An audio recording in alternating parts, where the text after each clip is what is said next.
Hi everyone, this is Becky, and in this video we are going to talk about the periodic table and what position on the periodic table tells us about the electron arrangements within atoms. So that's what we're really thinking about, like how does the electron arrangement, how does the position on the periodic table give us information about how electrons are arranged within atoms and elements, because remember, it is the electron arrangement that tells us about chemical behavior. It's not anything about the nucleus, it's not anything about protons or neutrons or anything. It's the electrons and how they're arranged that govern chemical behavior. So all of that is important. Like, we need to know how those electrons are arranged so we can think about how things are going to react and how they're going to behave. Okay, so a couple of terms I want to make sure that we're all comfortable with before we proceed, which is thinking about the idea of main group elements versus transition metals. And so main group elements, we're going to hear those terms a lot, are these groups, the ones that I'm highlighting in red right now. They're groups 1 and 2 and groups 13 through 18, including helium. So groups 1 and 2 and 13 through 18 are what we call main group elements. And those, we call them main group elements simply because they behave in the most predictable way. So groups 1 and 2 and 13 through 18 are the main group elements, and we call them that because they behave most predictably.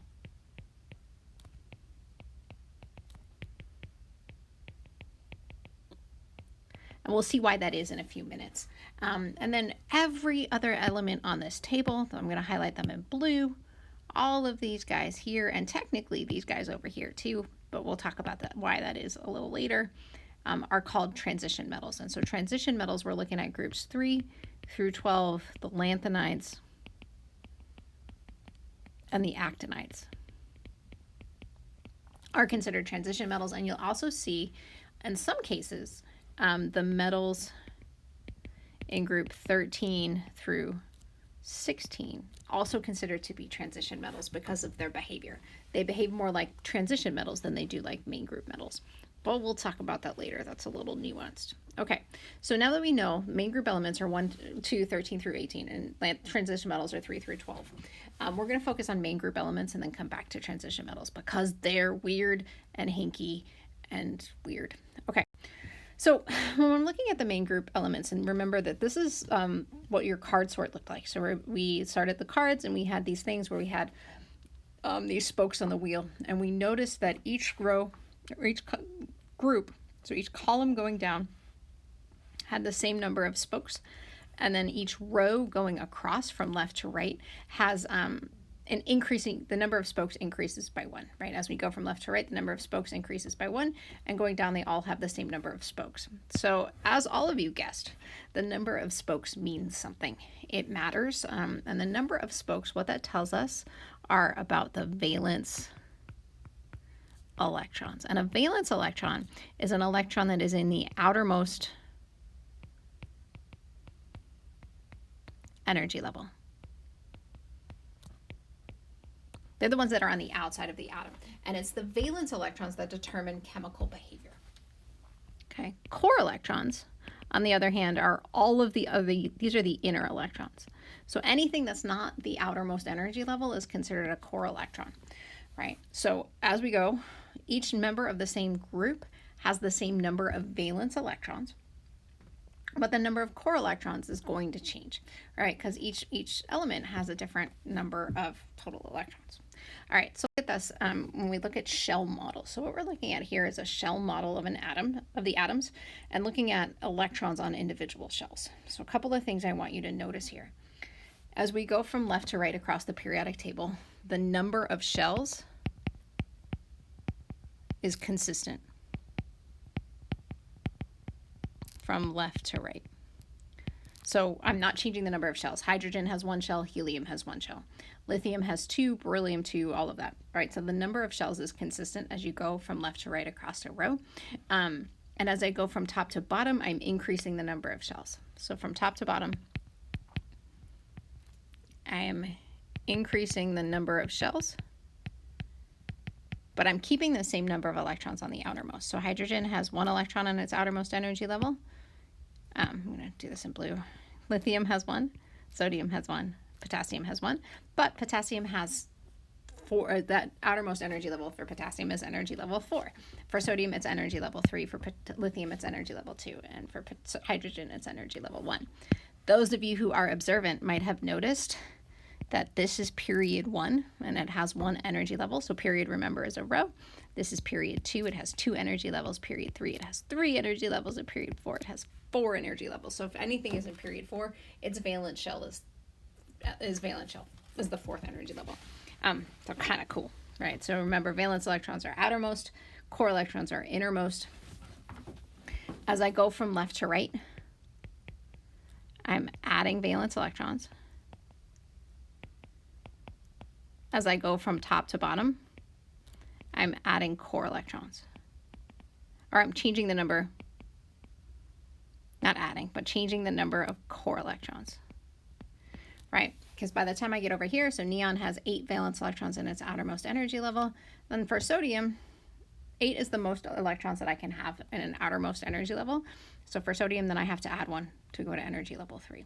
Notice that these are always 8, right? So the maximum number of valence electrons is 8, okay? Cool, all right.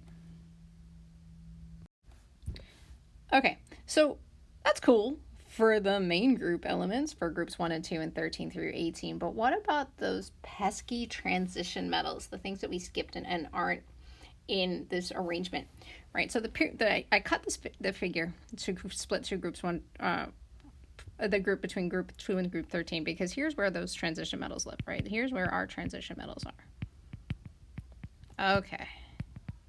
So what I want you to do is to look at the difference right here between calcium and gallium.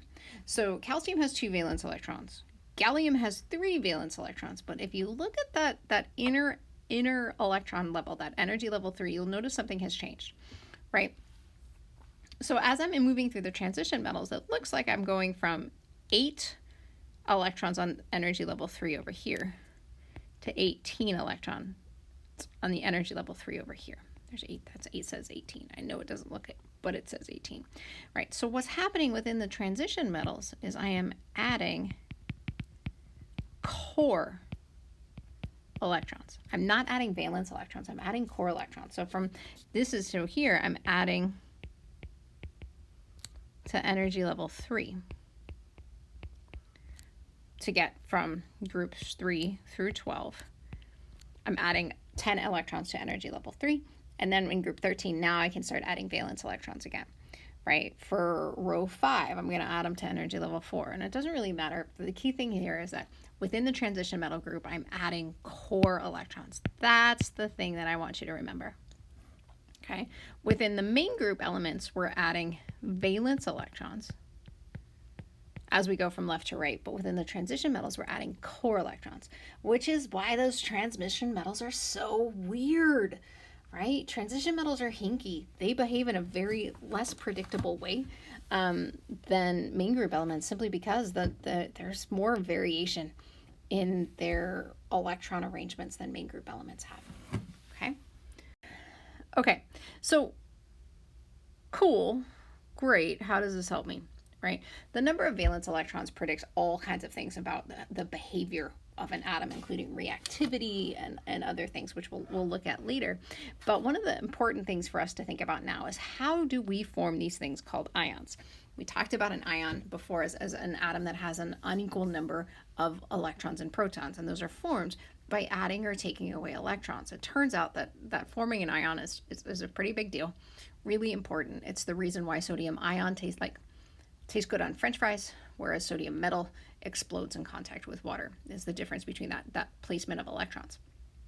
So when we think about ion formation, what we need to think about is the octet rule, which is the idea that atoms will lose, gain, or share electrons until they have 8 valence electrons, which, remember, is the arrangement of the nearest noble gas and is considered to be a full outer shell, right? So that outer electron shell is full, same electron arrangement as a nearest noble gas. And remember that noble gases are particularly stable. So this is considered a stable electron arrangement. So if I look, for example, at the electron arrangement, here's the shell model for lithium. Poorly drawn, but it's a shell model for lithium. So if I'm going to get to or a full outer shell, right? In the case of lithium, what I'm going to do, easiest way for me to get to a full outer shell, I either have to add 7 electrons to this outer shell, or I take this valence electron right here and I remove it, and then I get to a full outer shell. And that has the same electron arrangement as helium, which is its nearest noble gas. All right, for fluorine, here, instead of taking away an electron, I have 7 on the outermost shell. So it's going to be easier to think about this as gaining an electron to get to 8 rather than losing 7 to get to 2. So I'm going to add an electron here. It's going to come in, be added, and that's going to get the electron arrangement of neon, which is the nearest noble gas to fluorine. Okay, looking at strength of a periodic table, or in the placement of a periodic table. Okay, if I'm looking at something that's in group 1, it's going to be easier for it to lose electrons to get back to its nearest noble gas than it is going to be to gain to get forward to the next noble gas, right? So lithium, sodium, potassium, even hydrogen, but hydrogen is weird because remember, hydrogen's a nonmetal, so it's a little hinky. But these are going to form ions with a 1+ charge because they have 1 valence electron, right? And so if they have 1 valence electron, they're going to form ions with a 1+ charge. Group 2, 2 valence electrons, again, it's still going to be easier to get rid of those 2 than it is going to be to gain 6. So these are going to form ions with a 2+ charge. Group 3, still looking at making it easier to lose rather than gain. So these are going to form ions with a 3+ charge. Now here's where things start to get weird. So in group 14 with 4 valence electrons, remember that, okay, so losing 4 and gaining 4 kind of seems like it's a wash. And it is. So these can form ions with plus or minus, or 4+ to 4-. Keeping in mind that the nonmetals in this group are likely to form negative ions, and that the metals in this group are going to form positive. Wow, that's completely illegible, but the metals in that group are going to form positive ions. Here, we have 5 valence electrons, so we're looking at forming a 3- ion. 6 valence electrons, so we're looking at forming a 2- ion. 7 valence electrons, so we're looking at forming a 1- ion. And noble gases, we're looking at not forming an ion. Okay, remember that the group number, I don't think I said this earlier, but the group number here is the number of valence electrons. So for groups 1 and 2, it's just the number of valence electrons. For groups 13, 14, 15, 16, 17, and 18, it's the number of valence electrons minus 10. The number minus 10 is the number of valence electrons. Okay, we'll go over this a lot more in class. But just something for you to keep an eye on and think about ion formation. Remember, if the goal is to get to 8, the easiest way to get to 8 is what's going to happen. Okay, so what about those transition metals? So transition metals, again, are weird. Their ion arrangements are less predictable. Remember that we said that one of the defining properties of a transition metal in terms of ion formation is that they can form multiple ions. The reason they can form multiple ions is because they reach what's a stable electron arrangement, but that stable electron arrangement isn't necessarily that of a noble gas. And in fact, most times it's not. And because it's not, there's more than one arrangement that's stable. Okay, so that's kind of what we end up with our transition metals. So like copper can form an ion with 1+ and an ion of 2+ because both form stable electron arrangements. All right, kind of cool. Interesting to think about. We'll talk more about this in class. But just to recap, remember that valence electrons are on the outside, core electrons are on the inside. From left to right across the periodic table, in the main group, I'm adding valence electrons. From top to bottom, I'm adding core electrons. And within the transition metals, I'm adding core electrons from left to right. The octet rule, which governs ion formation and stability, remember we're striving to get to the electron arrangement of our nearest noble gas, which has 8 valence electrons. So electron arrangements are going to change, adding or subtracting to get to 8 valence electrons in terms of forming ions. And ion formation, again, we're looking at the easiest way to get to 8. Transition metals are weird. They're bizarre. They're changing the number of core electrons, and their electron arrangements are stable, but not that of a noble gas. And because of that, they can form multiple ions. All right, cool. I hope this was helpful. Bring any questions that you have to class with you next time, and we'll see you there.